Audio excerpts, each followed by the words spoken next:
I bailed on sewing because I suddenly started crashing out of nowhere. Don't know what that were about, but I ended up crashing about 4 o'clock, and I've been out of it for about 12 hours, and that very rarely happens to me. Don't quite know what it was, but new day, up early. Now, this fabric is weave. I've already talked about the fact that I've had to cut it, and I'm upset. But I need function more than things looking fancy. If I could have both, I would have both, but I can't.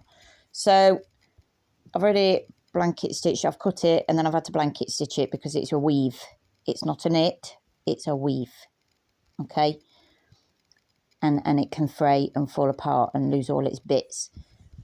That's what a blanket stitch tends to look like on an overlocker. So that's your machine that's gone around edges, look, and just made it decent enough where it stays together, keeps its weave, nothing rubs on its edge. It's got an extra row of thread along edge here, look, and that stops anything rubbing up against the bare threads. Basically, you've encapsulated it. It's a really good stitch. So I've already done that. This is very sloppy handwork, but it's done the job. Okay, it's done the job. So it's hard to tell in this light. It's always hard to tell with me, isn't it? But it's got enough on the edge that it's going to keep it in. It is not fantastic. It's hand done. What I'm now doing, because it is sloppy, I am blanket stitching again, but I'm doing this edge onto here, so it's all stuck together, so it doesn't fall down. Okay. Now, when I first did blanket stitch, I started from this side, from this raw edge here. Now I am sewing from this side. So it's a bit like a spine, a fish spine, where it's got lines either side and then the main run up the middle. Hard to tell. But you will see an extra line now that's not touching the raw edge here. That line there is the new one. And that is to reinforce the original blanket stitch, basically. To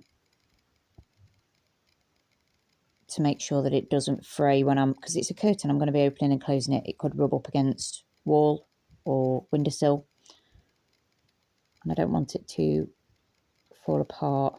Not only that, I could just do your basic running stitch and join it onto my curtain. The problem with that is you'll be able to see it on this side. You'll be able to see the stitching. I don't want to ruin the fabric. I've talked about the fact that I like this fabric. What I do have to be careful of, and I've already done it like 3 times, is piercing all the way through. And I've done it, where is it? Don't know, there's another one, there it is. Now these are minuscule. As you can see, it's got dots on it anyway, this fabric. But I know they're there. I know they're there, and I don't want it to show. Luckily enough, they're, you know, right near the edge. It's not really going to be a problem. But if I'd have had a running stitch, you'd have seen it all the way along. And I don't want that, because sometimes it's there for a purpose and you can make it decorative and look nice. I don't want it on this at all. At all. Because the fabric is too nice. So I'm blanket stitching again, all the way along. And then it can go back up today. I need it back up today. We're starting to get some really cold periods, and I want to make sure my house is as warm as it could possibly be. Do you know what I mean? I keep forgetting I'm filming, and I'm meant to watch what I'm filming. I'm just like swinging my phone around like a madman. So I'm doing that, and it's on nice and tight. That's not coming off. I've only just started. It's going to take me forever. A lifetime, and then I'll be moving on to this one. And again, this is my shirt. I've talked about this.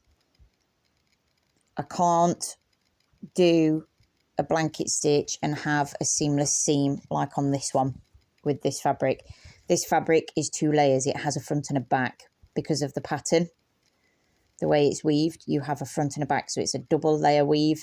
You've got the front, which is where all the picture is, and the back where all the opposite stuff is, the stuff that you don't want to see. This is weave, but it's single weave. So it doesn't have a front or a back per se. And the threads are very, very thin. So I'm not going to have the option with that. So this one will have a running stitch. And I'm going to have to be very good about how I do my running stitch, because I want to make sure it's as straight as it can possibly be, being hand sewn, and make sure that it's even and that the each stitch isn't too big or too small compared to its neighbour. You know, you have to keep on similar size. This is old Victorian type sewing where you have to measure. And if you watch Bernadette Banner, I highly advise you go watch Bernadette Banner. You go watch Kathy Hay, native Nottinghamshire lady. Those two, peas in the pod, honest to God, the bestest people I've ever watched for hand sewing and being kind to yourself when you're doing stuff and you deal with illnesses. So I'm just recommending them. Perfect for talking about the old ways of doing stuff, making things last, making things aesthetic, functional, learning the history of things and why it exists or why it should still exist. No, Marceau, I cannot be as anal as Bernadette Banner. I just can't. She is perfection, and I am autistic ADHD that loves perfection, but I don't have time for that. I'll get it good enough for me, you know, like this is fine. That will annoy me, of course it will, but on the back, do I care if it's messing up, really, you know? But yeah, I've always known me sewing. I've always done my crochet and my knitting, all that kind of stuff. It's you know, learned from my grandma and my great grandma when she was still here, taught young. You take it with you. You need to be taking these skills with you. To not have these skills is preposterous. I understand that we're living in a new world where everything's done by tech. Do you know one day tech can drop and all of a sudden chaos hits and we've lost the learnt ways. Do you know what I mean? Because we were lazy and we relied on tech far too much. You know, there was a power outage in, now let me make sure I get this right. It's where Judy D's from. Judy D is another YouTuber.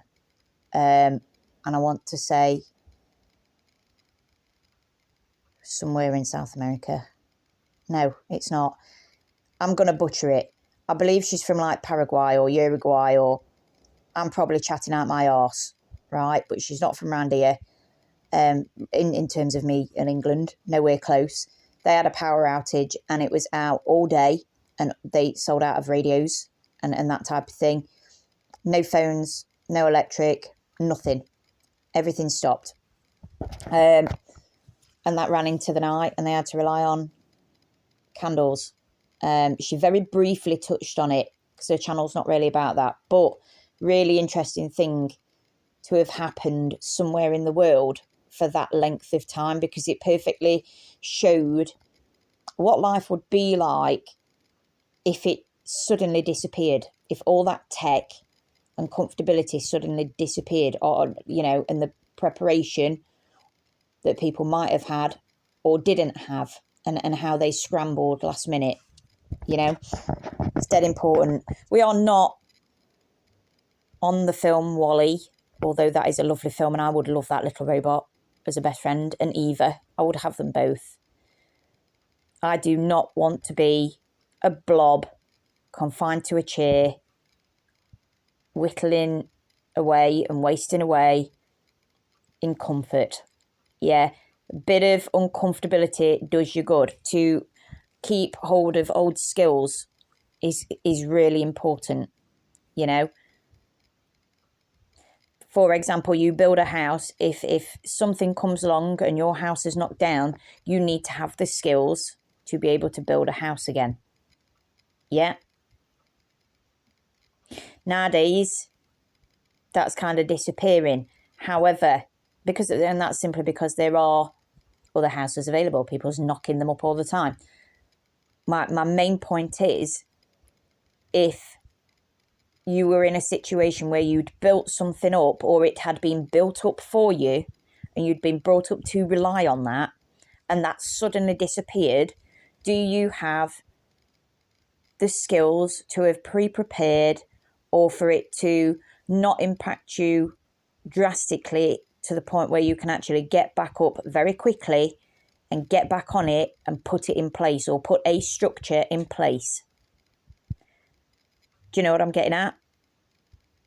So I might go into extremes here, but what I'm trying to get at is, learning skills is really important. You never know what's going to happen in the world. It's also very fucking cheap, believe it or not.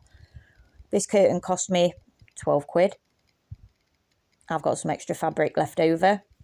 You know, my thread goes a long way.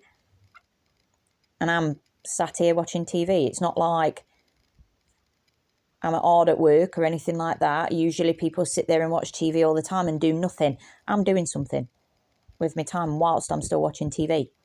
Do you know what I mean? And what I usually watch is gaming. And I watch gaming because I don't have the time to sit and game. I cannot warrant the time to sit and play games because I'm not getting jobs done. And there are jobs I want to complete. That's far more important to me. But I also don't want to compromise on my games because I really love it. It's like books, it's like films, it's like music. They serve a purpose, you know. Keeps your imagination going and gives you that bit of fun, you know. Love good stories, really important. And I really enjoy following. I'm not knocking people who game.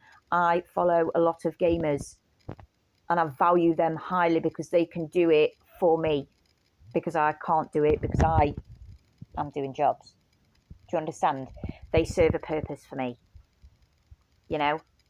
Mad Vlad serves a purpose for me. I need him to keep gaming because he is ADHD and I relate, and I love the way he games, and I love the games he plays. They're all up my alley, and these are things that I would otherwise miss out on because I can't play it myself because I'm doing my jobs, you know. So I'm able to keep up with the games that I love, that I would love to play, through somebody who's ADHD just like me, and get me fix, and also enjoy the person because he's fantastic and he comes out with just as much gobshite as me, which is fucking glorious, and I can still do my jobs. It's all about being efficient. I can still enjoy these things of modern world and modern society and enjoy the people who's working very hard to earn a living through what they love, and I can still make progress in real life on my actual stuff for cheap and keep my skills intact and get better.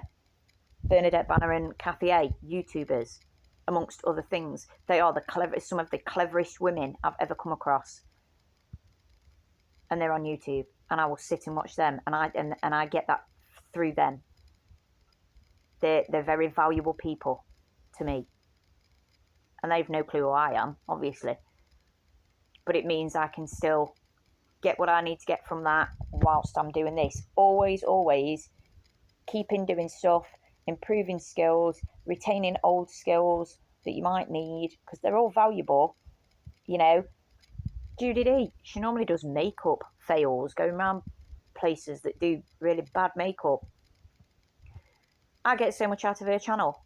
She goes travelling all sorts of places, meets all these lovely people, and I can't do that, and I get that from that, you know. And I see all these real people around the world just trying to make a living, putting some makeup on Judy, you know. And they're lovely people, and they're charging pittance. They're charging $2, whereas over here you're getting charged $120 for your makeup to be done god awful, you know. It's life experience and looking at other cultures.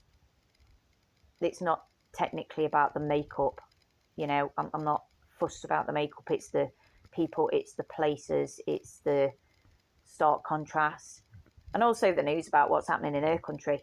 You know, if it's happening over there, it could happen here. So Always have your candles. You should have smelly ones just because you like smelly ones, but you should also have plain ones because if there's a war, if there's a war and you need light and you need to black out like olden days, you do not want to be having smelly candles because you're giving yourself away. So you want your plain candles for that. Look at me talking as if I live in parallel universe or something. I've totally sidetracked. But yeah, just doing this, making them nice. In the grand scheme of things, when these are up, no one will know but me. You know, it'll just look like a set of curtains. But I like knowing where things come from. Nowadays, everything's that fast. You don't know where it's come from. You don't know who's worked on it. You don't know how hard they've worked on it. You don't know the skills that went into it to make it.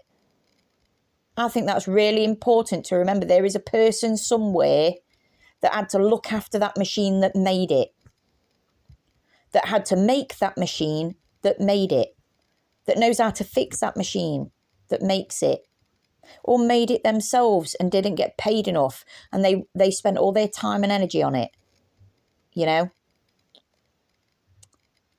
Very, very important to remember that there's people there. It's not just a curtain. Someone spent time on weaving this and putting it together for me to get it cheap, and then I took time on it to cut it and sew it by hand, you know. Don't know, just like looking at stuff like that, it's important. The basics of it. I'm sewing a curtain first thing in the morning after crashing. Get my jobs done, and this house is absolutely crammed and I can't wait for it all to go. Love Christmas. Do not love the crammage. But yeah, gonna have a good day.